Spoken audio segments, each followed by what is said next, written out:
Umaga ng March 4 taong 1990, nang sinalakay ng dating gobernador na si Rodolfo Aguinaldo o mas kilala sa bansag na Agila ng Cagayan ang Hotel Delfino sa Tuguegarao, kasama ang daan-daang mga Black Army nito na binubuo ng mga kalalakihan mula sa unit ng militar na kanyang pinamumunuan noong siya ay kasapi pa lamang sa Philippine Constabulary.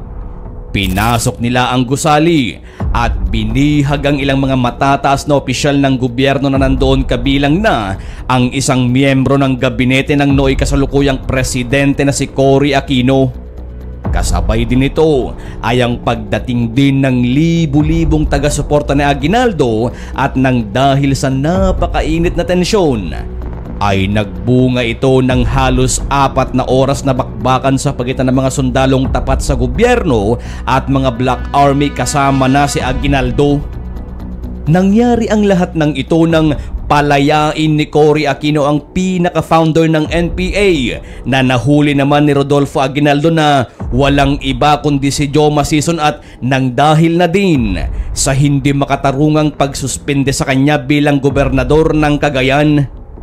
Dahil sa sama ng loob ay nagsama-sama ang daan-daang mga sundalo at nagkudeta ang mga ito laban sa Pangulong Cory Aquino. Pero bago pa man mangyari ang nasabing kudeta ay dati na munang kinatakutan si Rodolfo Aguinaldo ng mga NPA at halos maubos sila noong panahon ng dating Pangulong Ferdinand Marcos Sr. Dahil sa kanyang angking galing sa pagtugis sa mga kalaban ng bayan ay marami ang humanga sa kanya. Hindi nga nagtagal ay nahuli nito ang mismong founder ng NPA na si Joma at daan-daang mga tagasunod nito, pero ang masakit ay pinalaya lang din ito ng kasalukuyan noong Pangulo na si Cory Aquino. Pero mga kaibigan, ano kaya ang kwento sa likod ng pagkabansag nito bilang Agila ng Cagayan? At paano niya nilabanan ang pamumuno ng dating Pangulong Cory Aquino? Totoo nga kayang nabansagan din siya bilang isang berdugo na walang awa kung pumatay, o sadyang patotsyada lamang ito ng iilan? Well, stay tuned ka lang dyan kaibigan, dahil ating muling balikan ang naging maksyong buhay ng the one and only Agila ng Cagayan na si Rodolfo Aguinaldo. Si Rodolfo Aguinaldo, o kilala rin sa pangalang Agi, ay isinilang noong September 12, 1946 sa Lawag City, Ilocos Norte. Subalit lumipat sila at permanenteng nanirahan sa Gataran, Cagayan, at dito na siya lumaki at nagtapos bilang kadete sa Philippine Military Academy noong 1972 at nagsilbi bilang Constabulary Lieutenant Colonel sa Metrocom Intelligence Security Group No. 5 o MISG 5. Dahil sa hindi mapigil ang pagdami ng mga rebelde noong mga panahong ito, at dahil na rin sa sunod-sunod na kaso ng pagpatay ng mga rebelde sa mga sundalo ng walang kalaban-laban, ay dito naglunsad ng malawakang pagtugis sa mga rebelde ang dating Pangulong Ferdinand Marcos. Bilang bahagi naman ng PC o Philippine Constabulary noong mga panahong yon ay isa si Lieutenant Colonel Rodolfo Aguinaldo at ng kanyang mga tauhan ang matapang na tumugis sa mga tinaguriang kalaban ng bayan. Ang 17th Infantry Battalion ng Philippine Army at 54th Philippine Constabulary Ranger Battalion at si Aguinaldo ay sunod-sunod na nagtagumpay sa kanilang ginawang pagsalakay sa mga rebelde, at talaga namang madugo ang bawat laban na kinaharap nila. Iginugol din ni Aguinaldo ang maraming taon ng kanyang buhay kasama ang kanyang mga tauhan para galugarin ang kabundukan ng Cordillera para tugisin doon ang mga nagtatagong mga rebelde. Dahil sa pagsibol ng magandang karera ni Agi sa Philippine Constabulary ay naatasan nga itong manguna sa ginagawang Oplan Katatagan sa Cagayan, na sinuportahan naman ni Juan Ponce Enrile na siyang tumatayong Defense Secretary noon. Sa kanyang kakaibang taktika at angking galing sa pagkalap ng impormasyon ay dito tinagurian nga itong Agila sapagkat para itong mata ng Agila na nasa himpapawid, na kung saan ay para nitong nakikita ang mga kuta ng mga rebelde upang dagitin at walang kahirap-hirap na nakukubkob ang mga ito. Dahil sa walang tigil na pakikipaglaban ng mga alagad ng batas na pinangungunahan ni Rodolfo Aguinaldo kontra sa mga rebelde ay unti-unti nang nabawasan ang bilang ng mga ito Dahil kung hindi sila namamatay dahil sa bakbakan ay kusa na silang sumusuko dahil natatakot sila na mamatay sa kamay ng agila. Kaya naman noong minsang makubkob ng grupo ni Agi ang kuta ng mga komunista sa Pagdalangan Norte sa San Fernando, La Union noong November 10, 1977 ay dito rin nila matagumpay na nahuli ang pinaka-leader ng kilusan at ito ay walang iba kundi si Joma Sison. Kaagad nila itong ikinulong at namalagi sa loob ng piitan ng halos 9 na taon. Sa pagkakahuli ng kanilang leader ay unti-unti na ring humina ang hukbong pwersa ng mga rebelde. Sa katunayan ay mismong sila na ang nag-aaway noon at nagpapatayan dahil sa kanilang suspetsya na mayroong nakapasok na espiya ng gobyerno sa loob ng kanilang grupo. Sa pagkakakulong ni Joma ay sinamantala naman ni Agi na hikayatin ang mga natitirang rebelde na magbalik loob sa gobyerno upang makamit ang kapayapaan at magbagong buhay. Hindi nga siya nabigo dahil marami nga ang nagbalik loob sa alok ng gobyerno na nagresulta ng malawakang pagsuko sa mahigit 150 mga rebeldeng komunista sa bayan ng Gataran, Cagayan na kalaunan ay naging loyal supporter pa ni Agi at naging kakampi ang mga ito. Pagsapit ng taong 1986, nang mapasama si Agi sa Reform Armed Forces Movement o RAM ay ang taon din kung saan naglunsad ng kudeta ang grupo sa rehimeng Marcos na pinangunahan ni Gringo Honasan. Subalit ang naging planong kudeta ng mga matataas na opisyal ng RAM laban sa rehimeng Marcos ay humantong sa di inaasahang people power noong February 25, 1986 na siyang simula ng pagbaba ng dating Ferdinand Marcos at inuluklok ng sambayan ng Pilipino si Cory Aquino bilang bagong presidente ng Pilipinas. Subalit ang inaakala ng milyon-milyong mga tao noon na makakamit nila ang demokrasya sa bansa at sa pag-aakala na magiging maganda ang buhay sa kamay ni Cory Aquino ay dito pala muling mabubuhay at dadami ang mga rebelde sapagkat walang alinlangan niyang pinalaya ang founder ng NPA na si Joma Sison at mga aktivistang kasamahan nito. Dahil sa ginawang pagpapalaya ni Cory sa mga aktivista at mga rebelde ay muling nagising ang mga natutulog na mga kalaban ng bayan. Muli silang nagparami at lumakas at gumawa ng mas malala pang mga kaguluhan.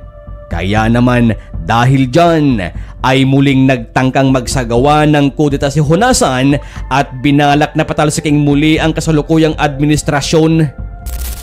Labis ding nagalit ang mga sundalo lalo na si Aguinaldo kaya naman sinuportahan nila ang nais gawin ni Honasan subalit hindi sila nagtagumpay dahil noong mga panahong nag-aakla si Honasan ay humingi ng tulong sa US si Aquino at agara namang nagpadala ng tulong ang Amerika kasama ng ilang matataas sa dekalibreng fighter jets at US Marine troops para kalabanin ang sinumang magtatangkang pabagsakin si Cory Aquino. Sa pangyayaring yun ay lalo pang nagliyab ang galit ng mga kasundaluhan dahil sa ideya na ang administrasyong Aquino ay pumapayag na maging tuta ng Estados Unidos. Sa pagsapi ni Colonel Aguinaldo sa Reformed Armed Forces of the Philippines o RAF ay 7 beses itong nasangkot sa pagtatangkang kudeta laban sa administrasyong Aquino subalit ni minsan ay hindi sila nagtagumpay dahil sa pakikipag-ugnayan nga nito sa mga Amerikano. Dahil sa ilang ulit na bigong patalsikin ng kasalukuyang administrasyon ay nagbitaw na lamang sa Aguinaldo sa pagiging colonel at tumakbo bilang gobernador ng Cagayan. Pinalad naman itong manalo at sa kanyang unang pag-upo ay nakita niya ang kalunos-lunos na kalagayan ng Cagayanos. Tila ba napabayaan na ito lalo na ang mga sundalo na kulang sa mga kagamitan?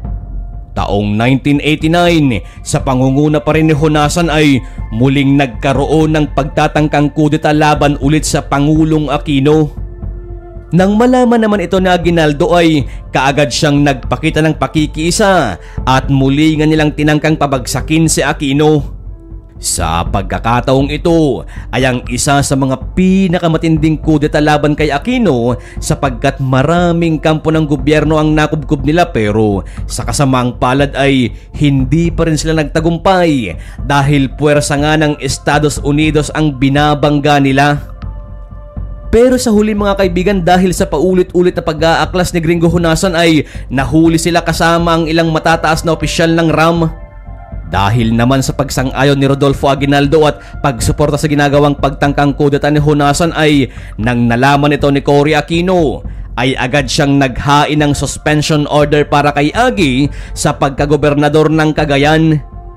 Subalit lingid sa kanilang kaalaman na marami palang taga-suporta si Agi at idagdag pa ang kanyang nabuong Black Army na tinawag na 100 Cagayanos na binubuo ng mga kalalakihan mula sa unit ng militar na kanyang pinamumunuan. At dahil din sa pagmamahal ng libu-libong tao sa kanya sa Cagayan ay halos isang buwang nagbarikada ang mga ito sa mismong bayan ng Gataran upang harangin at para hindi ma-serve ang suspension sa gobernador. Pero nang dahil sa pag-resist ay nagpadala ng warrant of arrest at personal na lumuwas si Brigadier General Oscar Florendo at ilang opisyal ng gobyerno para arestuhin na lamang si Aguinaldo dahil sa kasong rebelyon. Kasabay nito ay nagpadala din sila ng 6 na batalyon ng mga sundalo sa Cagayan para atakihin ang kinaroroonan na Aguinaldo kasama ang kanyang mga taga-suporta at Black Army. Pero nang mabalitaan ni Agi na susugod ang tropa ng pamahalaan ay agad itong nagtungo sa Tuguegarao kasama ang mahabang konvoy ng kanyang tapat na mga tagasunod at tauhan. Nang makarating na sila sa lugar ay napag-alaman nilang nasa Delfino Hotel si General Florendo kasama ang iba pang mga opisyal. Kaya naman ang ginawa nila ay kinubkob nila ang mismong hotel at binihag ang mga ito kasama na si General Florendo. Samantalang nagsidatingan naman ang napakaraming taga-suporta ni Agi at hinarang ng mga ito ang daanan papasok sa Tuguegarao para hindi makadaan ang puwersa ng gobyerno. Nang magpadala nga ng mga sundalo sa Tuguegarao upang i-rescue sana si General Florendo ay hinarangan ng mga tagasunod ni Agi ang tulay na papunta sa hotel. Handa silang makipagpatayan pero dahil sa mas malakas ang puwersa ng mga sundalong pinadala ng gobyerno ay walang nagawa ang mga ito at dahil din sa tensyon ay nagkaroon ng palitan ng putok at marami sa mga sibilyan ang nadamay. Nang makarating na ang mga sundalo sa hotel kung nasaan nandun si General Florendo kasama ng ilan pang mga opisyal at kung nasaan din sa Aguinaldo ay dito nagkaroon pa ng mas mainit na tensyon. Pinaligiran ng maraming bilang ng mga sundalo ang hotel at suportado ito ng mga tangke. Dahil dyan ay dito nagkaroon ng mas matinding labanan. Dahil sa init ng bakbakan ay tumagal ito ng halos 4 na oras na siyang naging dahilan upang ikasawi ito ng 14 na mga personahe kasama si General Florendo at isa pang opisyal ng gabinete. Subalit sa lakas ng puwersa ng gobyerno ay naisip ng grupo na Aguinaldo na tagilid na sila. Kaya naman pilit na kinumbinse ng mga kasama ni Agi na umalis na at tumakas na lang siya dahil sa pangambang baka mapatay siya at kung mangyari man yun ay wala nang magpapatuloy pa ng kanilang ipinaglalaban. Sinunod naman ni Agi ang hiling ng kanyang mga kasama, kaya naman agad siyang umalis at nagtungo sa bundok upang doon pansamantalang magtago. Subalit hindi tumigil ang mga kasundaluhan na tugisin siya at maging si AFP Chief of Staff Renato de Villa ay naghain na ng shoot on sight order sa mga tao para kay Aguinaldo. Ibig sabihin ay pwedeng-pwede nang patayin o barilin si Aguinaldo ng kahit sino mang sibilyan kung makita man siya at ito ay walang kaso. Pero tila nakalimutan yata nila na mahal ng mga tao si Agi, kaya naman sa halip na sundin ang order ng opisyal ay mas lalo pa nilang tinago si Aguinaldo. Pero sa halos 3 buwang pagtatago ay nakumbinsi umano siya ni Defense Minister na si Fidel Ramos na sumuko na at harapin ang kanyang kaso na rebellion at murder. Dahil nga sa pangako nitong tutulungan niya itong may panalo ang kaso ay tuluyan ngang bumaba sa bundok si Aguinaldo. Hindi naman binigo ni Ramos si Agi dahil nang dininig nga sa Korte Suprema ang kanyang kaso ay ibinasura lang ng korte ang kambal na kasong inihain sa kanya. Pagkabalik niya sa kanilang lugar sa Tuguegarao ay libu-libong mga taga-suporta niya ang nagbigay sa kanya ng hero's welcome. Pinayagan din siyang muling tumakbo bilang gobernador noong 1992 at sa pangalawang pagkakataon ay muli itong nanalo at naupo hanggang sa kanyang ikatlong termino na nagwakas noong 1998. Pero sa kanyang pag-upo ay hindi nito naiwasan na magkaroon ng mga maruruming kalaban sa politika. Pagkatapos ng kanyang ikatlong termino sa pagkagobernador ay sinubukan naman niyang tumakbo sa pagka-congressman. Pinalad ulit itong manalo noong 1998 at naupo hanggang 2001. Pero nang muli nitong sinubukang tumakbo sa pagka-congressman noong taong 2001 laban kay Manuel Mamba ay natalo na ito dahil umano sa vote buying. Sa kanyang pagkatalo ay bumalik siya sa Tuguegarao habang inaantay at dinidinig ang isinampang pandaraya sa kanyang katunggali na si Manuel Mamba. Pero pagkatapos lang ng ilang araw mula nang makabalik siya sa Tuguegarao ay napabalitaan na lamang na si Rodolfo Aguinaldo ay pinagbabaril ng mga hindi pa nakikilalang mga kalalakihan bandang alas 7 ng gabi sa harap ng kanyang inuupahang bahay sa Magallanes Street. Tinamaan ito sa batok at kamay at maging sa likod na siyang kaagad niyang ikinamatay. Ganon din ang kanyang bodyguard na si PO2 Joey Garo na puro likod ang tama dahil sa kanyang pagprotekta kay Agi. Itinanggi naman ni Joma Sison na may kinalaman siya sa pagkakamatay na Aguinaldo pero ayon sa kanya ay bayad lang daw umano ito sa mga ginawa niyang paglabag sa human rights ng kanyang mga nahuli noong dekada 70. Subalit, inako ng ilang miyembro ng NPA ang pagpatay ngunit wala ni isang naniwala ng mga tao sa Cagayan na NPA nga ang may gawa sapagkat sa estilo ng pagpatay sa kanya ay hindi gawain ng mga rebelde lalo pat ayon sa mga nakasaksi ay flat tops ang gupit ng mga ito. Ayon naman sa kanyang asawa ay gawa ito ng mga kalaban niya sa politiko dahil nga sa naging tinik ito sa kanila. Pero ganun pa man, nasangkot man siya sa mga matinding kaguluhan ay hindi pa rin maitatanggi na isa siya sa mga maituturing na bayani na handang magbuwis ng buhay para sa kanyang nasasakupan. Ang Agila ng Cagayan na si Gobernador Aguinaldo ay naging mabuting lider na nag-iwan ng isang magandang halimbawa sa mga ito.